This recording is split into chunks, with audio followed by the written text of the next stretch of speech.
ቲና ገና ለገና የቤቱ ካርታ በስሜ ዙሮልኛል ብላ የምትወደውንና የምታፈቅረውን ዳንኤልን እንኳን የት እንደሄደች አልነገረችውም። ነገር ግን ምን አይነት ድንጋይ ራስና ጅል ብትሆን ነው እንደው ዝም ብለው ይህን ያክል ቤት አሳልፎ በስሟ የሚሰጣት? ሲቀጥል ይህ ሰውዬ ምን አይነት ሲቃይ ስታደርስበት እንደነበረ ጠንቅቃ ታውቃለች። ምንም ቢሆን እንደው ባያቅም ባይሰማም ይሄን ቤት ዝም ብሎ አሳልፎ የሚሰጣት መስሏት ነው። እንዴት እንደምታስብ አላቅም። ለማንኛውም አሁን ይህ ቤት የራሴ ሆኗል፣ በራሴ ስም ሆኖልኛል ብላ እንግዲህ ዳንኤልን እንኳን የት እንደምትሄድ ሳትነግረው ፈታ ፐርቸስቸስ ስትል ከርማ መታለች። ነገር ግን ቤት ውስጥ ምን አይነት ቡና ተሰርቶና ምን አይነት ጠላ ተጠምቆ እንደጠበቃት የምታውቀው ነገር የለም። እሷ በፌክ አካውንት ስሙ ዙሮልኛል ብላ አሁን ደስታዋን ማንም ሊወዳደርላት አልቻለም። ከቤት ውስጥ የቤቶቹን ባለቤት እስከምታስወጣቸው ድረስ እየተጣደፈች ነው ያለችው ማለት ነው። ሰላም ሰላም፣ ጤና ይስጥልኝ ውድና የተከበራችሁ የቻናሌ ቤተሰቦች፣ ውድ ቤተሰቦቼ የምወዳችሁ የማከብራችሁ በያላችሁበት የዓለም ዳርቻ እንደየሰዓት አቆጣጠራችሁ ሰላማችሁ ብዝዝት ትርፍርፍ ይበልልኝ። እኔንም ስለምታበረታቱኝ ላይክ እና ሼር ሰብስክራይብ እያደረጋችሁ ቤተሰብ የምትሆኑም ሁላችሁንም በያላችሁበት ፈጣሪ ይጠብቃችሁ። እቅዳችሁን፣ ሀሳባችሁን፣ የምታስቡትን የውስጣችሁን ፈጣሪ ያሳካላችሁ። ውድ ቤተሰቦቼ እንግዲህ የትሁት ድራማ ተከታታዮች ቲናን እንደምታዩት እንዴት እንደሚያደርጋት በተለይ ደግሞ በዛሬው ፓርት ላይ አቤት አምላኬ ሆይ ትዕግስቱን ስጠኝ። ሰው እርግጠኛ መሆኑን ትንጥዬ ፍንጭ እንኳን ሳይዝ በዚህ ደረጃ አሁን እኮ በቃ የቤቱን ሰው በሙሉ አሁን በዚች ሴኮንድ ራሱ ብታስወጣቸው በጣም ደስተኛ ናት። በሌላ በኩል ዳንኤል ተጨንቋል። የተጨነቀበትም ምክንያት አንደኛ ብሩን እሰጥሃለሁ፣ ነገር ግን አሁን ቤት ውስጥ እየተፈጠረ ያለውን ነገር ለቲና እንዳትናገር ብሎታል። እሱ ብቻም ሳይሆን ይህ ቤት በፌክ አካውንት በስሟ እንደዞረለት ሲያወሩ ሰምቷል ዳንኤል። ስለዚህ ይህን ነገር ደግሞ ለማረጋገጥ አባባ ሳሎን ላይ እንደተኙ የሆነ ቁልፍ ይህን ነገር ያደርጋል ብሎ አስቦ ነው። በነገራችን ላይ የሆነ ማለት የሳጥኑ ቁልፍ አይደለም፣ ነገር ግን የዛ ተመሳሳይ ቁልፍ ጠረጴዛ ላይ አድርጎ አባባ ሶፋ ላይ ገደም ብሏል ማለት ነው። እንግዲህ ዳንኤል እዛ ስለነበረ ያን ቁልፍ አንስቶ ቀጥ ብሎ ወደ ክላስ ይገባና ለመበርበር ሲነሳ አባባ እንቅልፍ ስላልተኛ ቀጥ ብሎ ሄዶ የወለ ቁልፉ ከፍተህ ማየት የምትፈልገው ነገር ካለ የወለ ቁልፉ ብሎ እንግዲህ እዛው ድርቅ አድርጎት ቀርቷል ማለት ነው። እኔ በበኩሌ በጣም ነው ደስ ያለኝ። ምክንያቱም ሰው እንዴት በሰው ገንዘብ በዚህ ደረጃ ይቋምጣል? እናንተ የምትወደውና የምታፈቅረው እኔ ገንዘብ አልፈልግም እያላችሁ እንግዲህ ሴቶች ሁላቸውም ገንዘብ ያለው ወንድ ነው የሚወዱት ይባላል። ነገር ግን የዳንኤል አፍቃሪ በሚገርም ሁኔታ በተቃራኒው ናት። ገንዘብ አትፈልግም፣ ብቻ ግን ከሱ ጋር ተጋብታ አብረው መኖር ትፈልጋለች። ነገር ግን እሱ አሁን ይሄ ነገር አልታየውም። በቃ ከአባባ ያን ቤት ወስዶ ከቲና ጋር ተካፍሎ ወይም ደግሞ 4 ሚሊዮን ብር ሰጣለሁ ስላለው አሁን አዲስ ቃል የተገባቡት ይሄን አገኛለሁ ብሎ ነው ደፋ ቀና እያለ ያለው። ነገር ግን በሌላ በኩል ደግሞ አባባ በጣም ብልጥ ነው።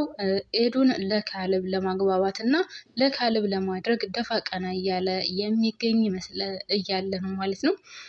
እንግዲህ ቲናዬም እየደወለች ነው፣ ለአባባ ትደውላለች። የእሱ ቤተሰቦች በጣም ተመችተዋታል ከሚገባው በላይ። ስለዚህ ሁልጊዜም እየመጣች ትጠይቃለች ማለት ነው። እዚህ ላይ ዳንኤል በጣም ፈርቷል።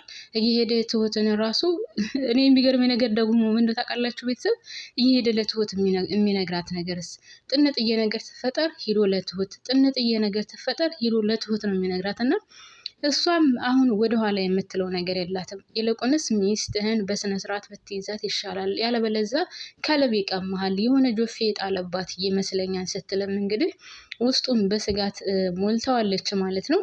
ከዛም ባለፈ ዛሬ ኤዱ ደውላ ነበረ፣ ለአባባ ደውላ ሁላቸውም ቁጭ ባሉበት ማለቴ ዳንኤል ትሁት አብረው ባሉበት ሰዓት ደውላ እንግዲህ ስታዋራው አባባን ኤዱዬ እንዴት ነሽ? ደህና ነሽ ወይ? ነገሮች ተሳኩልሽ? እያለ ስጠይቃት ዳንኤል እየተንቀጠቀጠ ነበር። አንደኛ ደረጃ ለምን እሱን ደውላ ታዋራዋለች? ይሄ ነገርማ ለልጁ እየጠበሳት ነው ወይም ደግሞ እያቀናበረ ነው ካሁኑ ብሎ ስለሚሰጋ በጣም ፈርቷል። ሲቀጥል ደግሞ ይሄን ነገር ትሁት ቲና ከሰማች እዛ ቤት አንድም ቀን አያድርም ማለት ነው። እኔ አሁንም ድረስ ያልገባኝ ነገር እንደው ታውቃላችሁ፣ ቤቱን በስሟ ላይ አዞርኩላትም ሲያወሩ ሰምቷል። አሁንም ድረስ ግን ለካሌብ እየሄደ ምንድነው የሚለው? እኔ ወንድሟ ነኝ፣ እንደ ወንድም ይከፋኛል፣ እባክህ ታረቁ፣ እኔ አስታርቃቸዋለሁ ምናምን እያለ የሚጃጃለው ነገር ትንጥዬ እንኳን ይነቁብኛል ብሎ በፍጹም የማይጠረጥር ሲቀጥል የእነሱን ክፍል እየገባ የሚበረብረው ነገር መቼውንም የሰው ገንዘብ ሰው እንዴት ያልሰራበትን በዚህ ደረጃ ይቋምጣል? እናንተ ሰው ያልደከመበትን ያልሰራበትን ከገቡ ጀምሮ እስካሁን ድረስ ባለው ሰዓት ደግሞ ምንም ነገር የተሳካላቸው ነገር የለም፣ ያየነው ነገር የለም። እንደዛም ብሎ አሁንም ድረስ እየታገለ ነው ያለው።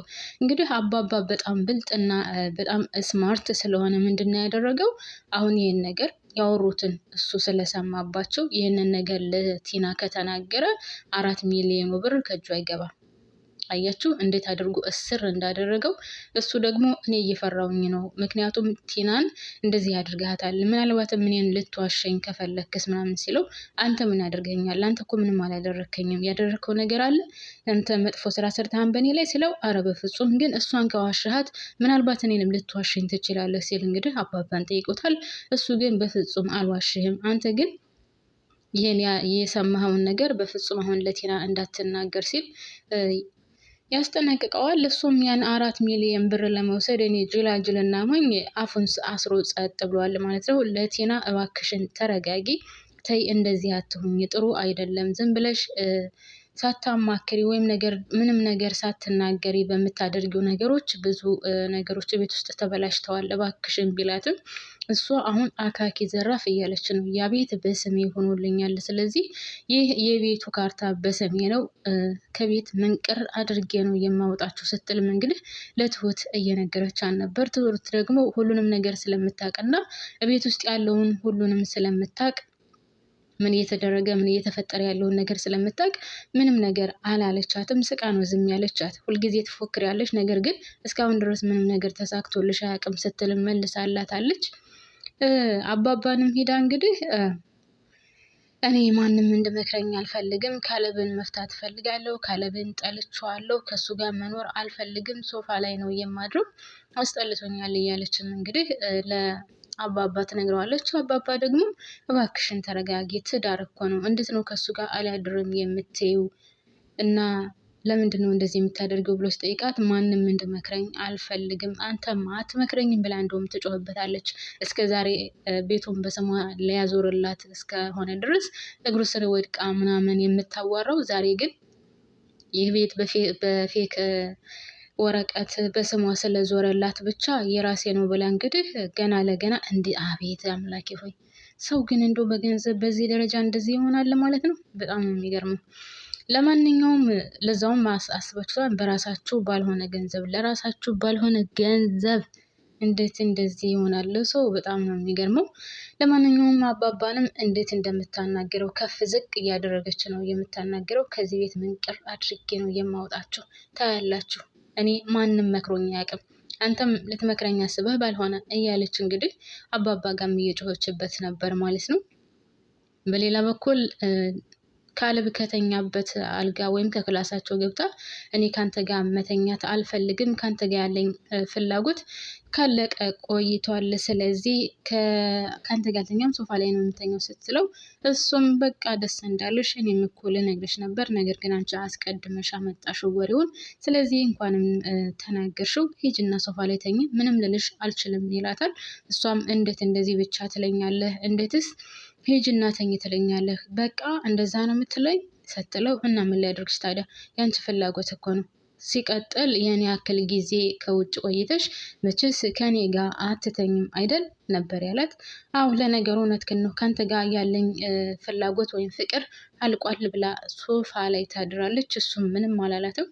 በማግስቱም ካሌብ ይለማመጠኛል ወይም ካሌብ የሆነ ነገር ያደርጋል ምናምን ብላ አስባ ነበር። ነገር ግን ምንም ነገር ሊሳካላት አልቻለም፣ ወይም ደግሞ ምንም ነገር ሊላት አልቻለም ማለት ነው ካሌብ። ስለዚህ በዚህም ተናዳለች።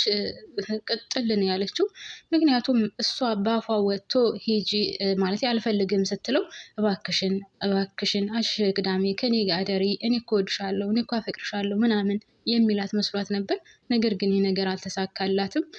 ሂጂና ሶፋ ተኚ፣ እኔ አይመለከተኝም አያገባኝም ነበር ያላት ማለት ነው።